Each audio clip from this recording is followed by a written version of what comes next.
আইন শৃঙ্খলা অবনতির প্রতিবাদে দেশ জুড়ে বিএনপির বিক্ষোভ। মিটফোর্ড হত্যা ঘিরে নির্বাচন বানচালের অভিযোগ।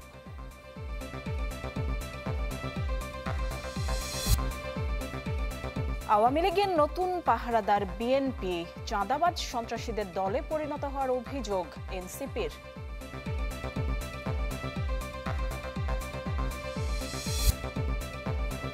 পুরান ঢাকায় মহিনের গোপন টর্চার সেল।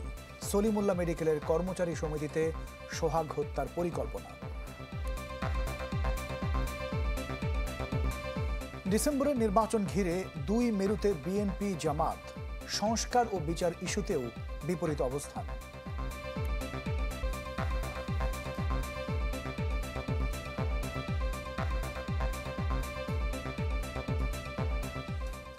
শুভেচ্ছা, আমন্ত্রণ চ্যানেল 24-এর সন্ধে 7টার খবরে। শুনছিলেন প্রেসিডেন্সি ইউনিভার্সিটি সংবাদ শিরোনাম। পুরো খবরে আপনাদের সাথে আমরা দুজন, আমি মোহাম্মদ ইমতিয়াজ এবং আমি ফারজানা নিশি।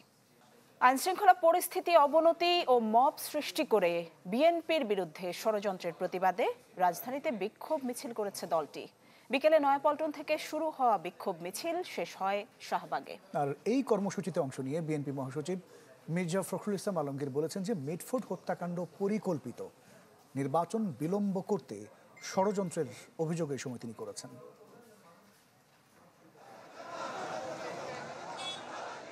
সারা দেশে আইন শৃঙ্খলা পরিস্থিতির অবনতি ও মব সৃষ্টির অপচেষ্টার প্রতিবাদে বিএনপির এই মিছিল। এতে অংশ নেন দলটির মহাসচিব সহ ঢাকা মহানগরের বিভিন্ন পর্যায়ে নেতাকর্মীরা। এ সময় বিএনপির মহাসচিব বলেন, নির্বাচনকে সামনে রেখে চক্রান্ত চলছে। অভিযোগ করেন, দেশকে অস্থিতিশীল করে আবারও রাজনৈতিক বিভাজন সৃষ্টির চেষ্টা করছে একটি মহল।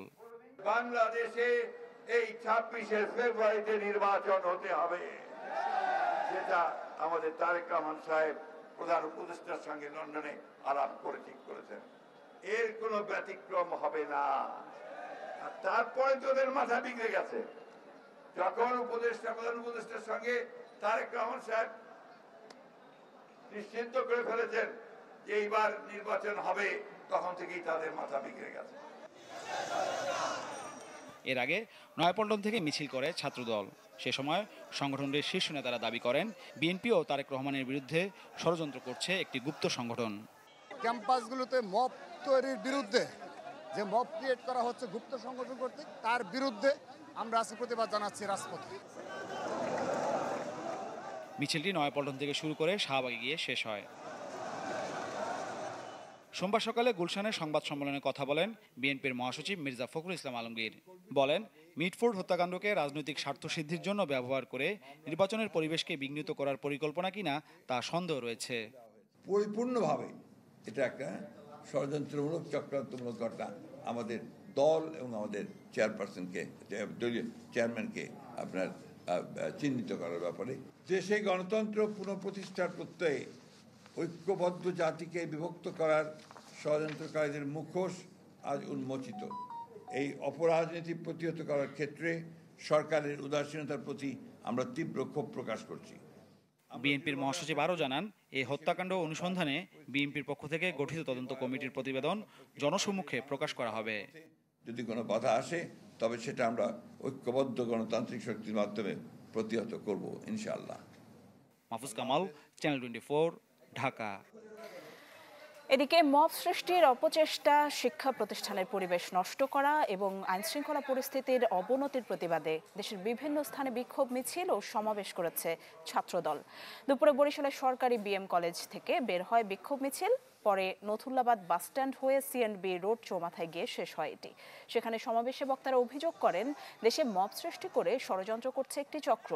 আইনশৃঙ্খলা পরিস্থিতির অবনতির প্রতিবাদে গোপালগঞ্জে বিক্ষোভ মিছিল করেছে ছাত্রদল। এছাড়া কুষ্টিয়া, টাঙ্গাইল, নাটোর সহ বিভিন্ন স্থানেও বিক্ষোভ মিছিল হয়েছে।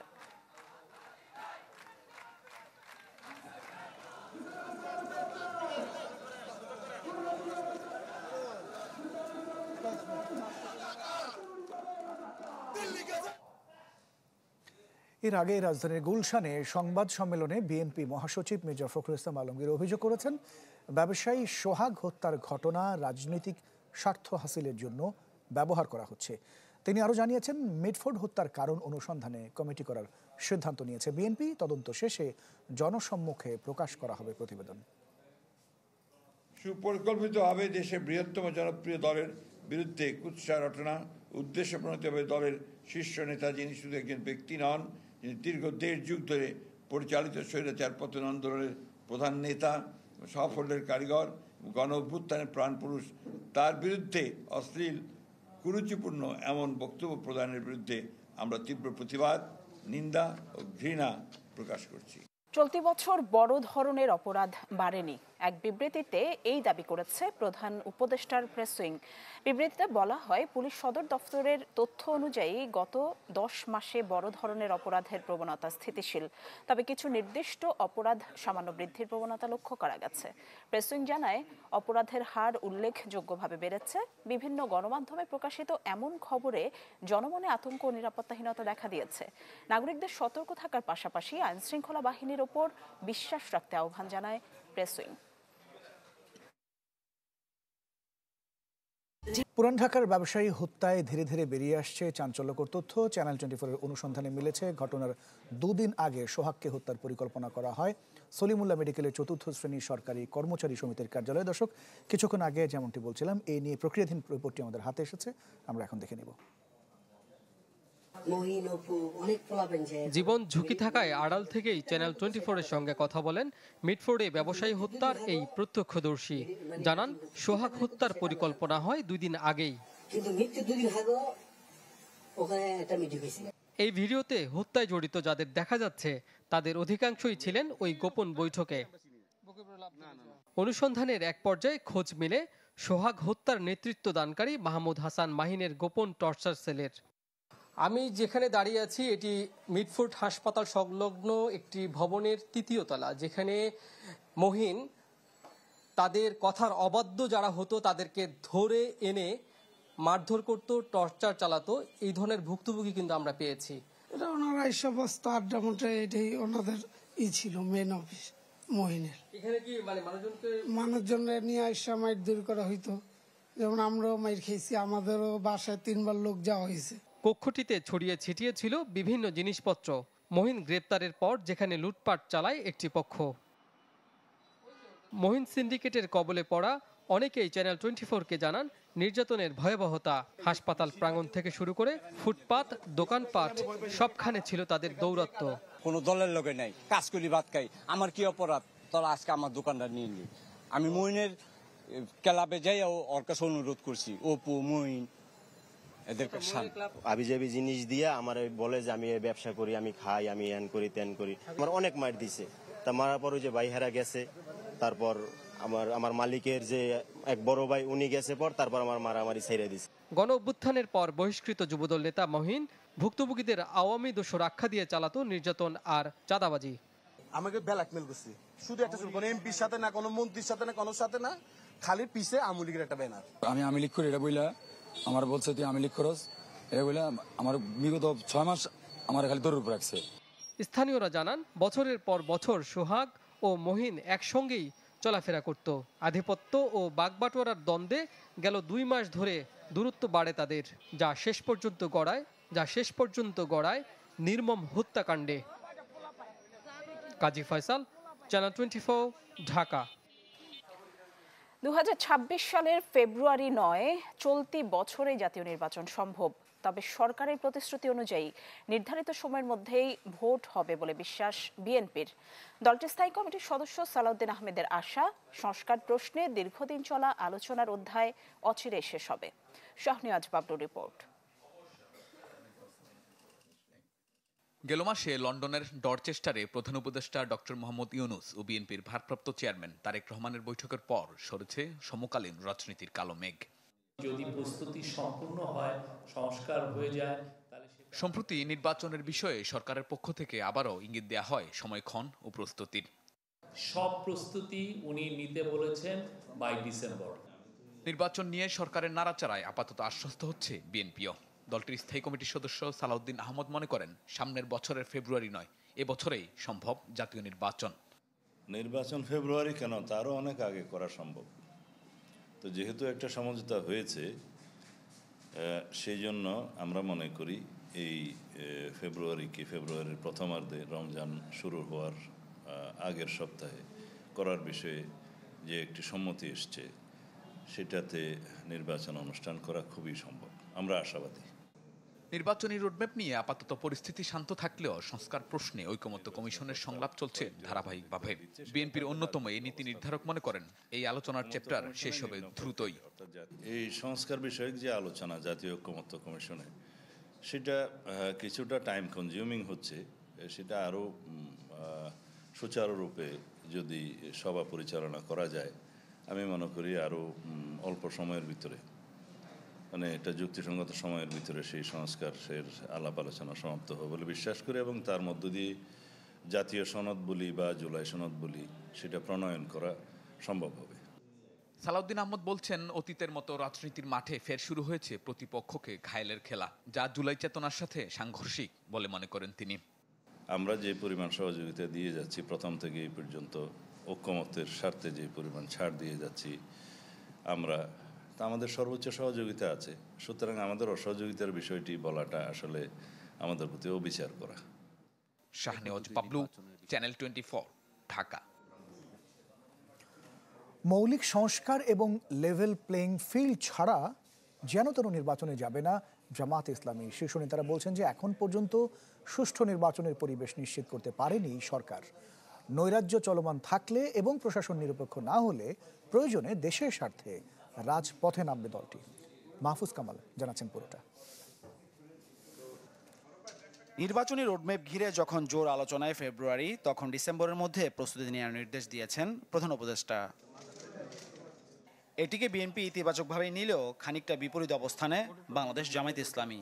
দলটি বলছে, জুলাই গণহত্যার দৃশ্যমান বিচার ও মৌলিক সংস্কার না হলে ডিসেম্বরে নির্বাচনের পক্ষে নয় তারা। নির্বাচনের জন্য উভয়ের জন্য সমান সুযোগ সুবিধা সম্পন্ন পরিবেশকেই মিন করা হয়েছে। তা যদি প্রশ্নটা এমন হয় যে না এখনই এরকম আছে কিনা, আমরা বলব না, এখন লেভেল প্লেইং ফিল্ড নাই। নির্বাচন নিরপেক্ষ করার জন্য সরকার প্রয়োজনীয় ইলেকটোরাল সিস্টেমকে সংস্কার করবেন, গভর্নমেন্ট প্রতিশ্রুতিবদ্ধ আছে। যদি সেটা সরকারের ঘোষিত টাইম লাইনে ইলেকশনটা হয় এবং সেই সময় লেভেল প্লেইং ফিল্ড যদি আমরা দেখি, তো আমরা আশা করি নির্বাচন নিরপেক্ষ হবে। কিন্তু নির্বাচনের আগে বেহাল আইন শৃঙ্খলা পরিস্থিতির উন্নতি এবং বিভিন্ন বাহিনী নিরপেক্ষতা নিশ্চিত না হলে নির্বাচন হতে দেবে না জামায়াত। প্রয়োজনীয় মৌলিক সংস্কার ছাড়া, লেভেল প্লেইং ফিল্ড তৈরি করি ছাড়া যে নির্বাচন হবে, সেটি হাসিনার সময়কার 2018, 14 এবং 24-এর এই পুনরাবৃত্তি ঘটা ছাড়া আর তেমন কোনো ফায়দা হবে না। সেই নির্বাচন জামাত ইসলামী চায় না, বাংলাদেশের মানুষ চায় না। সুতরাং প্রপার সংস্কার এবং দৃশ্যমান বিচার, সুষ্ঠু নির্বাচনের সার্বিক অবস্থা তৈরি না হওয়া পর্যন্ত জামাত ইসলামী যেন তেন কোনো নির্বাচনে পক্ষে নয়, এবং সেই ধরনের নির্বাচনে দেশবাসী যাবে না, গ্রহণ করবে না। জামাত ইসলাম সেরকম নির্বাচন এদেশে অ্যাকসেপ্ট করবে না, সেরকম নির্বাচনে অংশগ্রহণ করবে না। সংস্কার প্রয়োজন। দলটির শীর্ষ নেতারা মনে করেন, সুষ্ঠু নির্বাচন না হলে ভিন্ন রূপে ফিরে আসতে পারে ফ্যাসিবাদ। এই নির্বাচনে যারাই এসে যদি ওই ফর্মের মধ্যে ঢুকে যায়, তো ওখানে আরেকটা স্বৈরাচার তৈরি হবে। যদি এরকম অব্যাহতভাবে নৈরাজ্য চলে এবং সঠিক সংস্কার যদি না হয়, আমরা এর বিরুদ্ধে রাস্তায় নামব। মাহফুজ কামাল, চ্যানেল 24, ঢাকা। বিএনপি এখন চাঁদাবাজ ও সন্ত্রাসীদের দলে পরিণত হয়েছে। আওয়ামী লীগের নতুন পাহারাদার হিসেবে তাদের আবির্ভাব। পটুয়াখালীতে এমন অভিযোগ করেছেন এনসিপির আহ্বায়ক নাহিদ ইসলাম। বলেন, মুজিববাদ দেশের সংবিধানে বিভাজন তৈরি করেছে, রাষ্ট্রকে এগোতে দেয়নি। অথচ বিএনপি এখন সেই 72 সালে মুজিববাদী সংবিধান টিকিয়ে রাখতে চাইছে। অভিযোগ করেন, একটি গোষ্ঠী এনসিপির বিরুদ্ধে ষড়যন্ত্র চালিয়ে যাচ্ছে, তাই সবাইকে ঐক্যবদ্ধ হওয়ার আহ্বান জানান নাহিদ ইসলাম। এর আগে জেলা সার্কিট হাউস থেকে শুরু হয় পদযাত্রা। নিউ মার্কেট, লঞ্চঘাট, পুরান বাজার ও পৌরসভা মোড় হয়ে একই জায়গায় গিয়ে শেষ হয় তা। এরপর পদযাত্রা পৌঁছায় বরগুনায়।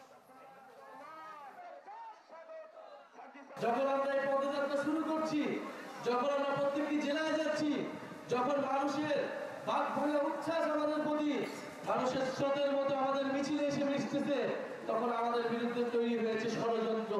আপনারা কি সেই ষড়যন্ত্রে বিশ্বাস করেন? গত বছরের 3 আগস্ট ছিল হাসিনা পতনের ইশতেহার। এই বছরের 3 আগস্ট হবে স্বৈরাচার মুক্ত বাংলাদেশ গঠনের ইশতেহার। নতুন সিস্টেমের দিকে এগিয়ে যেতে চায়, তাদেরকে নিয়ে প্রোপাগান্ডা ষড়যন্ত্র দিনে দিনে শুরু হয়েছে এবং এই সংখ্যা বাড়বে। কিন্তু আমাদেরকে ঐক্যবদ্ধভাবে সকল ধরনের ষড়যন্ত্র আঘাতকে মোকাবেলা করতে হবে। সংসদে নারী আসন বাড়ানোর পক্ষে অধিকাংশ রাজনৈতিক দল, কিন্তু দ্বিধা বিভক্ত সংরক্ষিত না সরাসরি ভোটে নারী প্রার্থী নির্বাচিত হবে। আর বিএনপি নিম্নকক্ষের সংখ্যানুপাতিক হারে উচ্চকক্ষ গঠনের পক্ষে থাকলেও বেশিরভাগ দল এর বিপক্ষে। কমিশন সহ সভাপতি আলী রিয়াজ বলেন, নারীকে সম্মান না দিয়ে দমিয়ে রাখলে রাষ্ট্র পিছিয়ে যাবে। জাতীয় ঐকমত্য কমিশনের সাথে রাজনৈতিক দলগুলোর দ্বিতীয় দফার 13তম দিনে আলোচ্য বিষয় সংসদে নারী আসন বৃদ্ধি ও দ্বিকক্ষ বিশিষ্ট সংসদ গঠন। ঐকমত্য কমিশন প্রস্তাব করে বর্তমান 50টি সংরক্ষিত নারী আসন বাতিল করে সরাসরি ভোটে নারী আসন দ্বিগুণ করতে, যেখানে দলগুলো 33% নারী প্রার্থীকে মনোনয়ন দিবে। জামাত, এনসিপি ও বাম দল প্রস্তাবের বিরোধিতা করে সরাসরি ভোটে নারী আসন বাড়ানোর পক্ষে মত দেন, আর বিএনপি বিদ্যমান সংরক্ষিত নারী আসন বাড়িয়ে দ্বিগুণ করার প্রস্তাব করে। এই নারী আসনকে আমরা তার দ্বিগুণে মানে 50 থেকে 100-তে উন্নীত করার জন্য আমাদের দলের পক্ষ থেকে, বিএনপির পক্ষ থেকে প্রস্তাব করা হয়েছে। সংসদে সংরক্ষিত নারী আসন 100টি এবং তাতে সরাসরি নির্বাচনের মাধ্যমে 100 জন নারী প্রার্থী নারী সংসদ সদস্য তৈরি করা দরকার। 3টি সংসদীয় আসনে একজন মহিলা নির্বাচন করা ডাইরেক্টলি, এটা অলমোস্ট ইম্পসিবল। তো সেজন্য আমরা বলেছি এটাও পিআর সিস্টেমে হবে। দ্বিকক্ষ বিশিষ্ট সংসদ গঠন নিয়েও দ্বিধা বিভক্ত দলগুলো। বিএনপি নিম্নকক্ষের আসন অনুপাতে উচ্চকক্ষ গঠনের মত দিলেও বিরোধিতা করে অধিকাংশ দল। নিম্নকক্ষের আসন অনুপাতে তারা ওখানে নির্ধারিত হবে এবং তাদের পাওয়ার এন্ড ফাংশন পরে সংসদে আলোচনার মধ্য দিয়ে সেটা নির্ধারণ করা হবে। অকার্যকর উচ্চকক্ষের প্রস্তাবনা দিয়ে উচ্চকক্ষকে বাতিল করার যে চিন্তা করা হয়েছে, আমরা সেটার বিরোধিতা করছি। আমরা 32টা দল, 31টা দল একমত, একটা দল দ্বিমত, তাহলে এটাকে কি বলবো আমরা? কনসেনসাস বলবো, একমত হয়েছে বলবো, না হয় নাই বলবো? কমিশনের সহসভাপতি বলেন, প্রস্তাবিত দুটি বিষয়ে দলগুলো ঐক্যমতে না আসায় দলীয় ফোরামে আলোচনার পরামর্শ দেয়া হয়।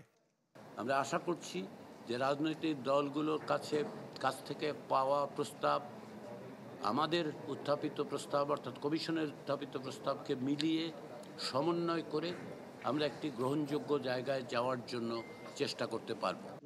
জুলাই মাসের মধ্যেই সিদ্ধান্তে আসতে চায় কমিশন, তাই দলীয় মতামতে অটল না থেকে ছাড় দেওয়ার আহ্বান জানান আলী রিয়াজ।